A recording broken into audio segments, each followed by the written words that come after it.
Not from slumber silent am I awoken, returned upon the day, read, up from nap. But as one would imagine being by the monsters and sea creatures that once lurked under these shores, as in the tales of yore.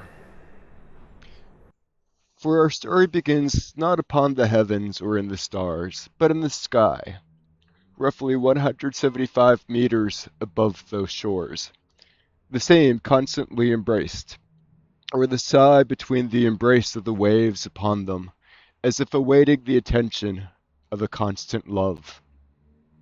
But of sea creatures not am I awoken, but by the unnatural ruminations of my fellow denizen, read, next door neighbor, through emanations as if through walls as thin as paper, and the advancing sounds embattling my ears are not the screams or roars from the deep, but by the rolling wheels of their opening and closing of a closet door. I ascend from bed not with steps light and airy, for my mood is hampered by the affront of scents and stenches of Saranda off-season, as are my ears by the constant construction. This past week, the hordes of invisible armies have attacked my passages of flesh and bone, for they have not yet abated their assault. It is for that siege that I rest today, this blessed day, this Easter, that I regale you with my comings and goings upon the week, as if a chronicler with scroll and quill for you, my dear and constant companion, on this, my Ionian Odyssey, deserves no worse, and probably no better. Upon sweet sobriety return, I write to you today, from this perch enjoined to my temporary abode. In front of me, Corfu.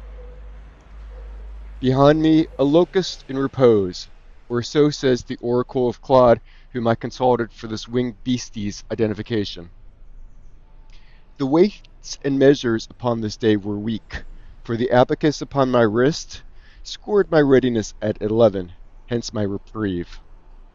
For even on light days, like my walk to the Easter Vigil Mass yesterday, 10 miles down and up this hill. Unwell, unrested, but not unloved. It is for the latter that I write to you today. Tomorrow I will film the descent to put my voice to film, but that is tomorrow's Odyssey. As I reflect upon Odysseus, washed ashore upon the island for which I gaze, I am reminded that my life as an expat is a similar journey. The tourists here greet me with song and drink, much like the welcoming Scheria of old, read Corfu, or so Homer tells us. Some days my mind sails, other days I succumb to the melancholia of malady. Others, like today, I praise the risen and resurrected Son, and greet him in awe and humility. Another constant companion on my journey, when I often am too eager to forget when my head is not raised to meet him. It is odd that the pomp and pageantry of the day is not so widely shared in these lands. This land replete in its splendor, yet celebrated again next week by those who share my faith, if not my religion. Why do we celebrate on different days, I wonder? Alas, life offers no reprieve from unanswered questions. Rather, the joy of discovering the next one, the gratitude from being awake to the mysteries, is part of its splendor.